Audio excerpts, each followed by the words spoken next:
Si Sandro Mulak, ang anak ng kilalang aktor na si Nino Mulak, ay naging paksa ng kamakailang online na espekulasyon at pag-aalala dahil sa misteryosong mga post sa social media at isang kumakalat na blind item sa industriya ng entertainment.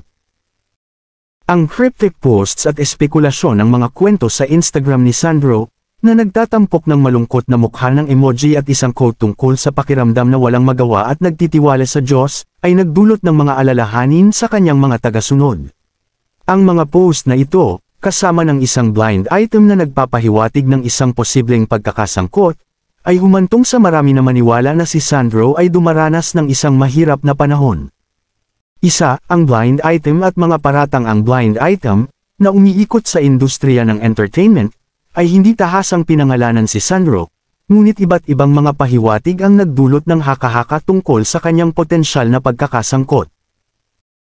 Bagamat walang opisyal na kumpirmasyon, ang item ay nagsasaad na dalawang kontratista, na inilarawan bilang maimpluwensyang, ay inabuso ang isang baguhan na aktor sa isang luxury hotel kasunod ng isang engranding pagtitipon.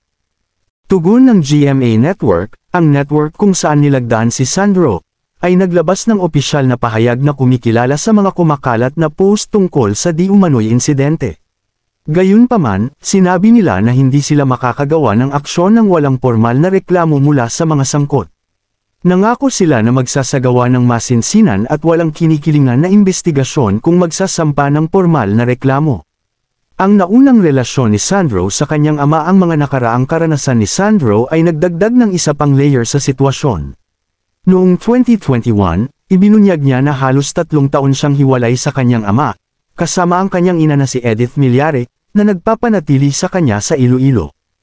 Ang paghihiwalay na ito ay nagugat sa isang pampublikong apela ni Nino Mulak sa media para sa tulong sa paghahanap ng kanyang anak. Sa kabila ng galing sa isang kilalang showbiz family, nagpahayag si Sandro ng pagnanais na ukit ng sarili niyang landas sa industriya. Sinabi niya na hindi niya ginamit ang kanyang pangalan ng pamilya sa kanyang audition para sa Sparkle, ang GMA Artist Center, at nais na umasa lamang sa kanyang talento. Ang cryptic post ni Nino Mulak sa gitna ng espekulasyon na bumabalot sa kanyang anak, nagbahagi si Nino Mulak ng isang misteryosong post sa social media. Ang post na ito, bagamat hindi direktang tinutugunan ng sitwasyon, ay higit pang nagpasigla sa pag-usisa at pag-aalala ng publiko. Ang isyong nakapalibot kay Sandro Mulak ngayon ay nananatiling nababalot sa isang misteryo at kawalan ng katiyakan.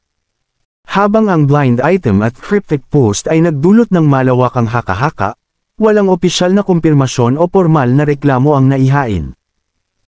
Binibigyang diin ng sitwasyon ng mga komplikado ng pag-navigate sa katanyagan at ang presyon ng pamumuhay ayon sa isang pamana ng pamilya sa industriya ng entertainment. Habang lumalabas ang sitwasyon, inaalam pa kung paano tutugunan ni Sandro ang mga alegasyon at kung anong mga aksyon, kung mayroon man, ang gagawin ng GMA Network.